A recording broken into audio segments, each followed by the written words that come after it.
So our state meeting is going to be held at 1 p.m. tomorrow on Tuesday. So 1 o'clock tomorrow, we're going to talk about buyer's agency agreements and how to structure those moving forward with all of the NAR stuff and changes that's come down. So I will be live tomorrow at 1 o'clock with Leslie Bourgeois and Robbie Johnson.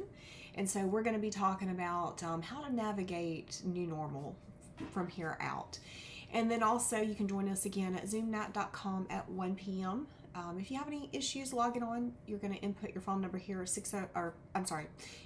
input my phone number, 601-744-6454 to log on if you have issues. All right, so we're going to start with our meeting updates. 82 Epique Realty agents in Mississippi. Our April top producers leading into May: number 1, Mark Smith; number 2, Lee Garland; 3, Hillary Copeland; 4, Robin Burgart; and 5, Heather Seymour. Congratulations to you guys on all of your success.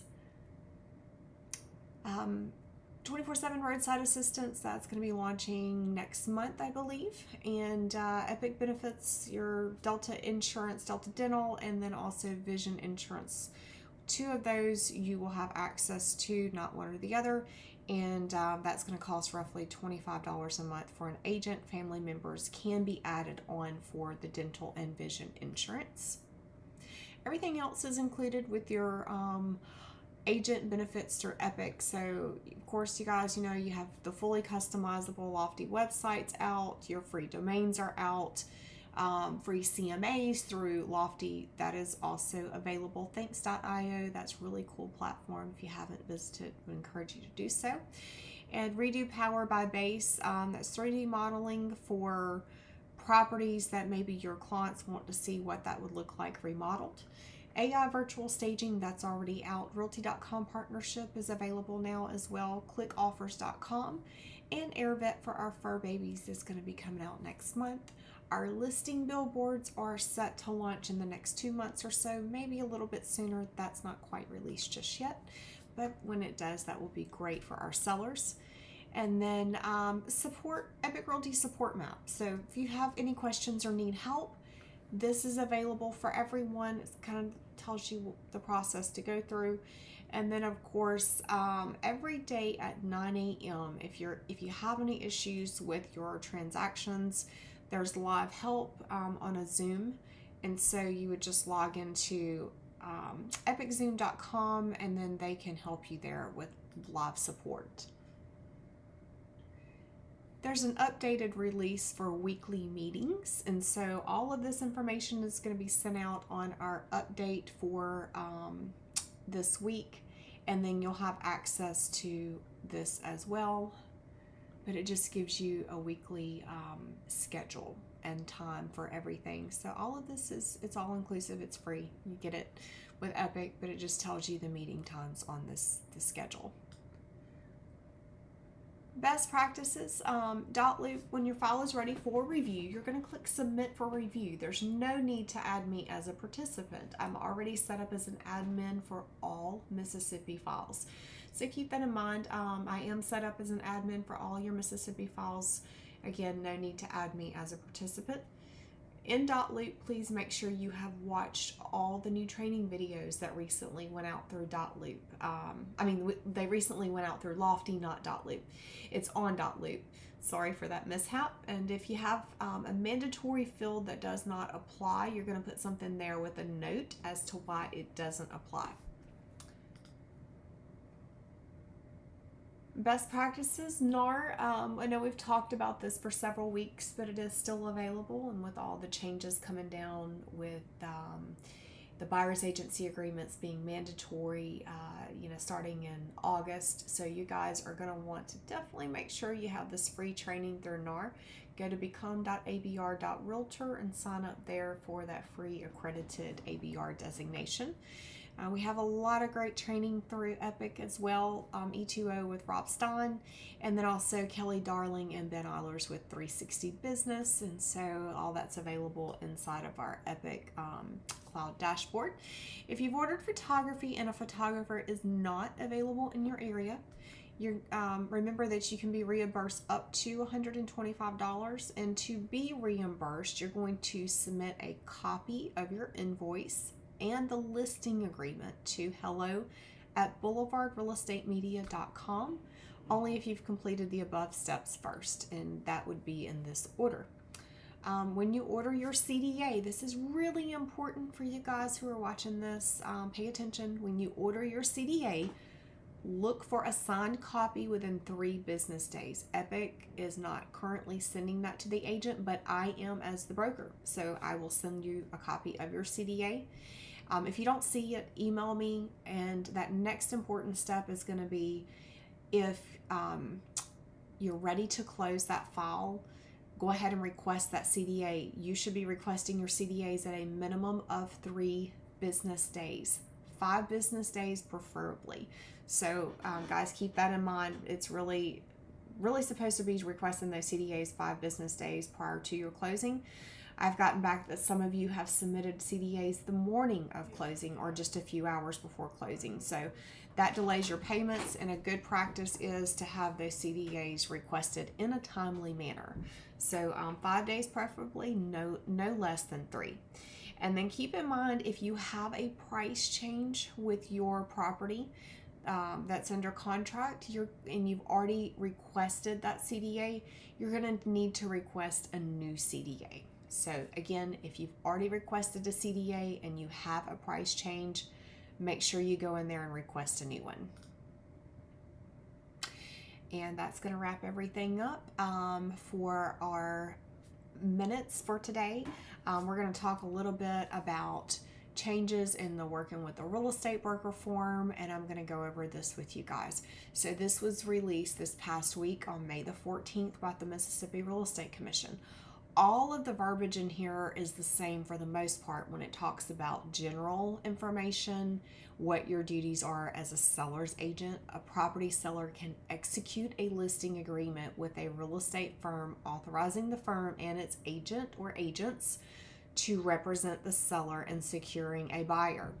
A licensee who is engaged by and acts as the agent of the seller only is a seller's agent.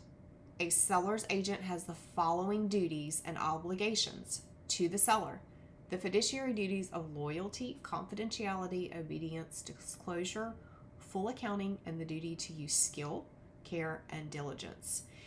If you're acting as an agent, seller's agent to the buyer and seller, it's a duty of honesty and fair dealing. To the buyer's agent, a buyer may contract with an agent or firm to represent him or her. A licensee who is engaged in a buyer agency agreement as the agent of the buyer only is known as the buyer's agent in purchasing a property. A buyer's agent has the following duties and obligations to the buyer: fiduciary duties of loyalty, confidentiality, obedience, disclosure, full accounting, and the duty to use skill, care, and diligence. To the seller and the buyer is a duty of honesty and fair dealing. Disclosed dual agent. This is important. So a lot of you guys get really busy whenever you're writing contracts or offers, and some of you have not even actually gone through the working with a real estate broker. And when I say that, I had an agent this past week who was having me explain the difference between the law of agency. Well, it's pretty well broken down in the working with the real estate broker form, and a lot of this we learned in school, but I want to go back over it just to make sure that you all are aware of what the law of agency is. And so if you don't understand it or you have questions, get with me and I'll go through the form and explain everything. So a disclosed dual agent, a real estate licensee or firm, may represent more than one party in the same transaction. A disclosed dual agency is a licensee who, with informed consent, written consent of the seller and the buyer, is engaged as an agent for both the seller and buyer.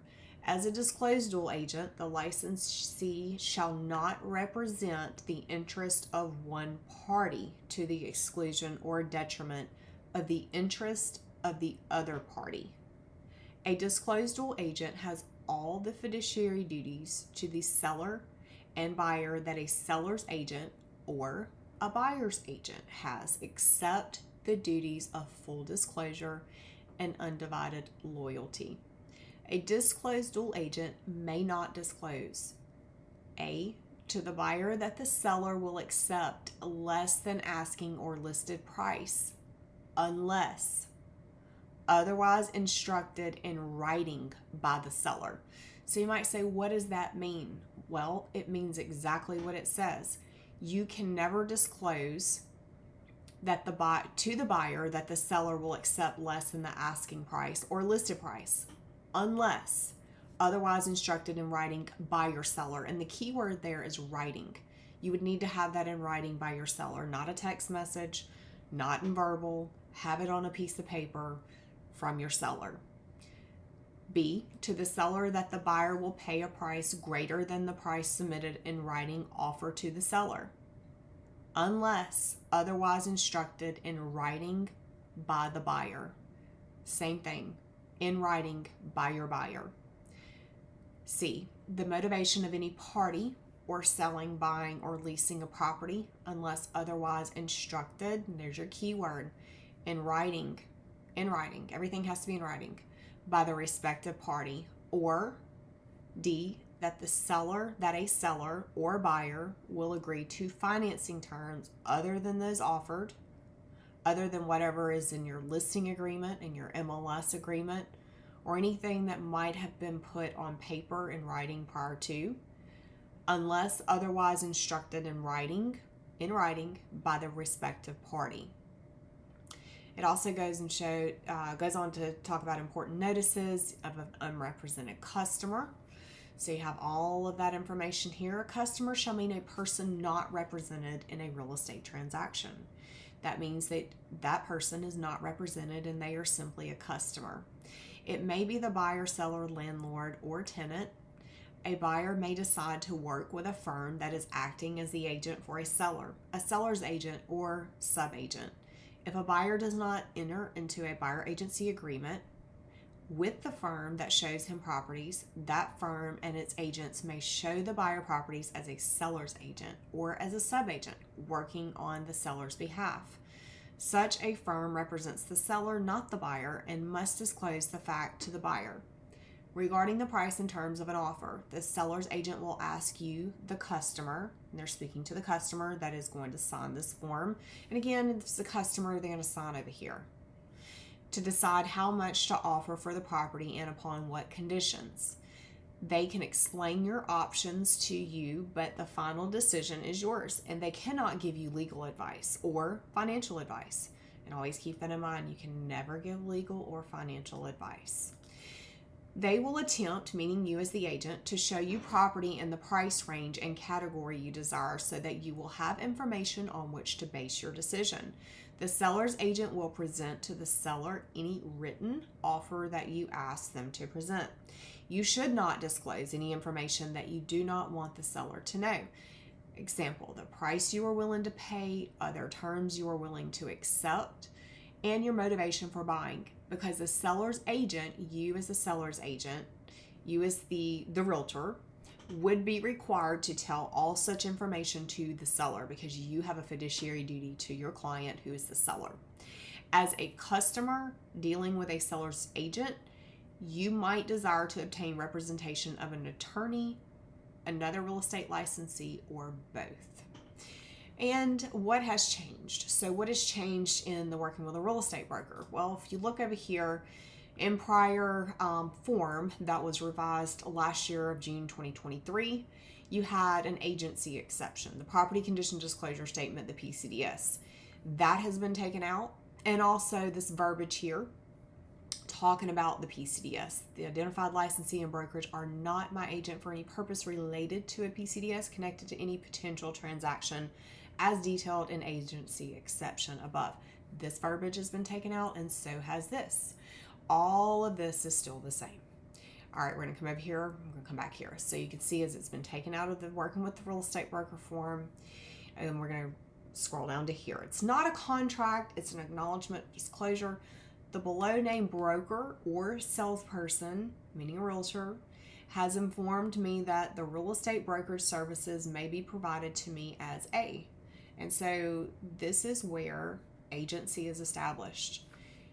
When you have a seller, you're representing the seller as on a listing, you mark this box, and it is not optional. You've got to mark this box too if the seller is okay with dual agency happening. Of course, that needs to be discussed with your seller. If this box is not marked, no agent from Epique Realty can show that property. So you would want to make sure that you are marking this if you're representing as a seller's agent. And you would also want to have the third box checked if you plan on having agents from Epique show this property as well, including yourself as a dual agent. Your client would sign here. You always have to have a date, and keep this in mind, guys, too. This is really important. All agency relationship is established prior to any showings. It's also when you're having that buyer's agency agreement, you're going to want to establish that prior to any showings as well. So a good rule of practice is to use your buyer's agency agreement, and then also you're working with the real estate broker. The first thing that comes before any form is you're working with the real estate broker. That is where agency is established. So you're going to have your client sign here and date it. And then you as the licensee, you're going to sign here and date it. You're going to put Epique brokerage name here and date it.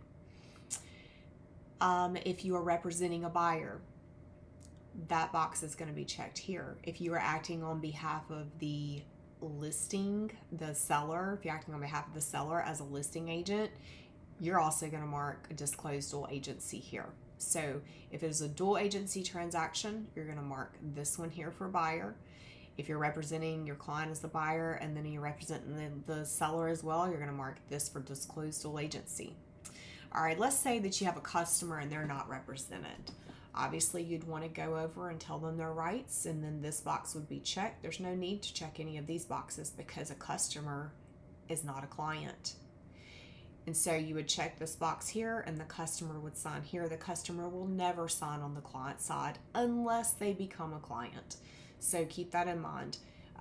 You're going to check customer here and then have them date it, and then of course you still have to sign as a licensee here, and then the brokerage name and date here. All right, guys, I hope that was helpful. We'll have more contract training coming out over the next few days. And then I look forward to seeing all of you on the 1 o'clock call tomorrow at zoomnight.com.